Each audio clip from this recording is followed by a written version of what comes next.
Saraswati power limited తో పాటు కొన్ని ఆస్తులను ప్రేమతో చెల్లి షర్మిలకు ఇవ్వాలని నిర్ణయించి 2019 ఆగస్టు 31న అవగాహన ఒప్పందం, వాటాల బదిలీల ఒప్పందం కుదుర్చుకున్నామని, అయితే షర్మిల రాజకీయంగా, వ్యక్తిగతంగానూ తన ప్రతిష్టను దెబ్బతీయడంతో ఈ ఒప్పందాలను అమలు చేయకూడదని నిర్ణయించుకున్నట్లు ఏపీ మాజీ ముఖ్యమంత్రి వైఎస్ జగన్ చెన్నైలోని జాతీయ కంపెనీ అప్పీలేట్ ట్రిబ్యునల్కి నివేదించారు.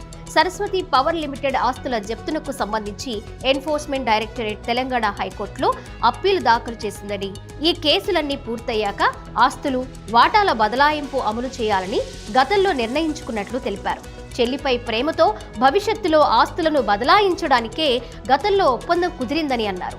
ఈ ఆస్తులన్నీ తన స్వార్జితమని, షర్మిలకు ఎలాంటి చట్టబద్ధమైన హక్కులు లేవన్నారు.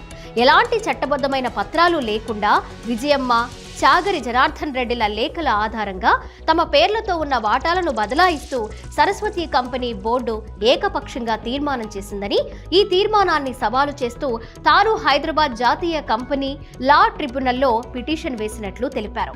దీనిపై విచారించిన ఎన్సీఎల్టీ సరస్వతి కంపెనీ బోర్డు తీర్మానాన్ని రద్దు చేసి వాటాలను పునరుద్ధరించాలని ఆదేశించిందన్నారు. ఈ ఆదేశాల అనంతరం తన వాటా 29.88%, భారతిరెడ్డి 16.30%, క్లాసిక్ రియాలిటీ వాటా 4.83%, విజయమ్మ వాటా 48.99% చొప్పున పునరుద్ధరించాల్సి ఉంటుందన్నారు.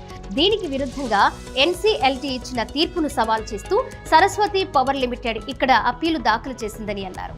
ఇలా అప్పీలు దాఖలు చేసే అర్హత సరస్వతి పవర్ లిమిటెడ్ కు లేదని తెలిపారు. ఎన్సీఎల్టీ ఉత్తర్వుల వల్ల కంపెనీకి ఎలాంటి నష్టం వాటిల్లలేదన్నారు. తటస్థలంగా ఉండాల్సిన సరస్వతి పవర్ కంపెనీ వైఎస్ విజయమ్మ, చాగరి జనార్దన్ రెడ్డిల తరపున వకాల్తా పుచ్చుకునేందుకు వీల్లేదన్నారు.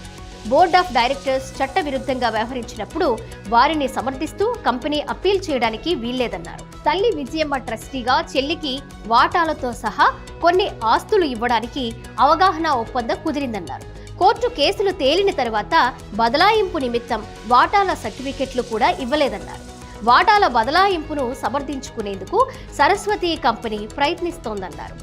తనతో పాటు భారతిరెడ్డి, క్లాసిక్ రియాలిటీలు విజయమ్మకు గిఫ్ట్ డీడ్లు ఇచ్చామని, ఇందులో సరస్వతి కంపెనీ ప్రమేయం లేకపోయినా వారి తరపున కూడా వాదనలు వినిపించిందన్నారు.